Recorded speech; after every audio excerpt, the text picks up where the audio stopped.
Com um ariete de bronze preso à proa e uma tripulação de quase 200 remadores, a trireme ajudou a transformar Atenas em uma superpotência naval. O Olympias, uma reprodução de uma antiga trireme, foi construído em 1987 e navegou pelo Mediterrâneo. Suas viagens renderam informações importantes sobre os altos níveis de força e habilidade necessários para controlar esses antigos navios de guerra. Rápido, manobrável e perigoso, o trireme era o navio mais temido da Grécia Antiga. Com poderosos arietes de bronze e a capacidade de girar rapidamente, ele deixaria os navios inimigos mortos na água, perfurando suas laterais ou quebrando seus remos. Em suas histórias, Heródoto escreve como o domínio naval grego devia muito ao uso brilhante de triremes na batalha. No século V a.C., os estaleiros atenienses tinham capacidade para mais de 300 triremes, os navios de guerra mais famosos da antiguidade. A trireme, termo derivado do grego trieres, 3 fileiras de remos, foi o resultado do desenvolvimento contínuo da tecnologia naval no mundo grego. O poema épico Ilíada menciona navios chamados triaconters e penteconters, embarcações tripuladas por 30 ou 50 homens, respectivamente. Biremes com 2 fileiras de remadores estão registrados em relevos do século VIII a.C. No início do século VII a.C., a experiência acumulada levou a novos avanços técnicos e surgiu o modelo trireme, muito mais sofisticado. Tucídides escreveu que os coríntios foram os primeiros a introduzir o projeto no mundo grego, embora os historiadores modernos pensem que as triremes podem ter sido construídas pela primeira vez na Fenícia, no Mediterrâneo Oriental e no que hoje é o Líbano. Uma cratera de cerca de 735 a.C. mostra Ariadne e Teseu embarcando em um navio com 2 fileiras de remos, um antecessor da trireme. Os gregos consideravam as triremes seres vivos, cada uma dotada de um caráter sagrado. Por isso, os navios receberam nomes individuais, quase sempre femininos. Seus olhos característicos, localizados em ambos os lados da proa, eram usados para encontrar o caminho no mar. As passarelas que se projetavam da proa eram suas orelhas e as velas eram suas asas. Mais rápidas e estáveis que suas antecessoras, as triremes eram caras de produzir. Os custos de fabricação chegaram a atingir mais de 1 talento. Se um navio fosse danificado em batalha, ele ainda poderia ser bem utilizado. Com manutenção adequada, as triremes poderiam permanecer em serviço durante 20 a 25 anos, antes de serem desativadas ou vendidas como excedente de guerra. A história registrou alguns que navegaram por mais de 80 anos. Os navios em melhor estado eram reservados aos militares, enquanto os mais antigos eram utilizados principalmente para vigilância e transporte. Atenas tinha 2 triremes valiosas, a Salamina e a Paralô. Famosas pela sua beleza, estas nau capitânia eram frequentemente utilizadas para missões diplomáticas ou rituais, como o transporte de atletas atenienses para os Jogos Olímpicos a cada 4 anos. A frota ateniense contava com mais de 50.000 remadores, poucos dos quais eram escravos ou estrangeiros. A maioria deles pertencia à classe dos tétis, cidadãos da classe assalariada que não podiam cobrir os custos de armamento, como os soldados eram obrigados a fazer. O desenvolvimento da marinha como baluarte da democracia ateniense no século V a.C., aumentou a influência desta classe social em relação à aristocracia. Não é por acaso que filósofos gregos como Platão e Euenos e cidadãos atenienses começaram a referir-se aos seus líderes como timoneiros, que guiavam o navio do Estado. Sentado na popa da trireme, o Trierarchus observa o timoneiro manusear 2 grandes remos articulados para guiar o navio. Pagar a tripulação foi uma despesa considerável. O salário era de cerca de 1 talento por mês, despesa paga pelo capitão do próprio bolso. Manter a tripulação bem alimentada foi crucial para o seu desempenho. Uma dieta típica incluía peixe salgado, bolos de aveia, vinho, queijo, vegetais e cerca de 7 litros de água por dia. A partida da frota, comandada por um ou mais comandantes navais, foi um acontecimento importante. Seu treinamento permitiu que a tripulação se posicionasse e verificasse rapidamente se o navio, suas ferramentas e armas estavam em boas condições de funcionamento, em apenas 30 segundos, de acordo com uma simulação moderna. Um padre oficiou um sacrifício de animal antes que o capitão oferecesse uma oração e um hino aos deuses.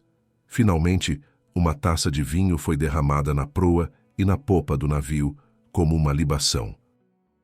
Os 3 níveis foram alinhados em ambos os lados, com os diferentes níveis um ao lado do outro, para melhorar a estabilidade. As talamitas assentaram-se na base do casco e suportaram as piores condições. Os zigotos estavam no nível médio, e no topo, os tranitas tiveram que fazer o maior esforço por causa de sua posição mais elevada. À vela, os remadores seguiam as ordens dos queleustés, dadas gritando ou golpeando um pedaço de madeira com uma massa. Quando o rugido das ondas ou da batalha impedia que o mestre do remo fosse ouvido, um aulos, um instrumento de sopro semelhante a uma flauta dupla, marcava o ritmo do remo. Os remadores juntaram-se aos cantos tradicionais para manter o ritmo. As triremes não tinham muito espaço a bordo para guardar ou dormir, por isso, os barcos tendiam a navegar apenas durante o dia. À noite, a trireme era retirada da água, tanto para proteger seu casco dos vermes, quanto para permitir que a tripulação comesse e descansasse. Em terra, o casco também poderia ser verificado quanto a reparos necessários. A arma mais temida da trireme era um ariete de bronze preso à proa do navio. Antigas batalhas navais ferozes eram travadas tentando bater na lateral de um navio inimigo e perfurar o casco ou danificar os remos para imobilizá-lo. Os estudiosos estimam que a velocidade máxima de compactação seja em torno de 9 nós. A trireme era o navio de guerra preferido na Grécia clássica. Posteriormente foi utilizado e o seu design desenvolvido e melhorado por outras potências regionais do Mediterrâneo, como os cartagineses e os romanos. Seu comprimento varia entre 35 a 39 metros, com boca de até 6 metros, peso de 19 toneladas e velocidade máxima de 9 nós. Havia normalmente 200 tripulantes a bordo, incluindo 170 remadores em ambos os lados do navio, 31 nos níveis superiores, 27 no meio e 27 nos níveis inferiores. Quanto ao design do navio, na frente um temível ariete poderia pesar quase 453 quilos. Coberto de bronze, servia não só para perfurar, mas também para diminuir a força das ondas na proa. Depois, uma quilha de carvalho se estendia da proa para segurar o ariete, já que a integridade do navio dependia de sua resistência. O modelo catafrata tinha um convés para proteger os remadores das intempéries e dos projéteis. No modelo Afract sem convés, os remadores no banco superior remavam ao ar livre. Então, uma vela Artemon voou perto da proa e ajudou na direção. Durante o combate, ele foi retirado e guardado no porão para ser usado na fuga, se necessário. A vela grande era quadrada, branca e feita de cânhamo ou linho. Para tornar o navio mais leve, o mastro foi deixado no porto antes da batalha. O capitão, os contramestres e o comandante da tripulação ficavam em um corredor que corria ao longo do convés central, acima dos remadores, que operavam remos de 4 metros. Por fim, na extremidade do barco, havia uma popa curvada para o interior, como a cauda de um escorpião, e 2 remos maiores e mais largos, controlados por timoneiros na popa formando o leme. Uma estratégia típica era abalroar um navio inimigo e recuar rapidamente para deixá-lo afundar. Em caso de rendição, os remadores capturados foram autorizados a mudar de lado. Se um navio atacante abalroasse outro navio e ficasse preso em seu costado, cada tripulação seria forçada ao combate com o objetivo de apreender o navio intacto, enquanto o navio que havia sido abalroado seria abandonado. Dezenas de triremes retornariam a Atenas no início do inverno. Se os golfinhos nadassem fora da proa, era um bom presságio, pois acreditava-se que esses animais salvavam os marinheiros do afogamento. Cada trireme passou por reparos e limpeza no porto. Os trierarcas apresentavam relatórios de suas missões, enquanto marinheiros e remadores recebiam seus salários. O domínio naval da Grécia não durou para sempre, e a trireme evoluiu. Modificações na trireme como projeto foram lideradas por várias potências mediterrâneas e postas à prova no período em que os sucessores de Alexandre, o Grande, lutaram pelo domínio no final do século IV e início do terceiro século a.C. Em meados do século III a.C., romanos e cartagineses lutavam no mar, usando quadriremes e quinquerremes. Quando os romanos conquistaram a Macedônia em 168 a.C., ficaram surpresos ao descobrir uma antiga trireme deixada abandonada num estaleiro durante 70 anos. Eles o consideraram uma relíquia, mas tão bem feito que o reutilizaram. A última batalha registrada da história contando com os descendentes da trireme foi a Batalha de Lepanto, no oeste da Grécia, em 7 de outubro de 1571, mais de 2000 anos após a primeira partida das triremes. A coligação da Liga Santa, composta por Espanha e muitas cidades-estado italianas, esmagou a frota otomana, matando quase metade dos seus 67.000 homens. Uma trireme em relevo de mármore da era romana, de Pozzuoli, Nápoles.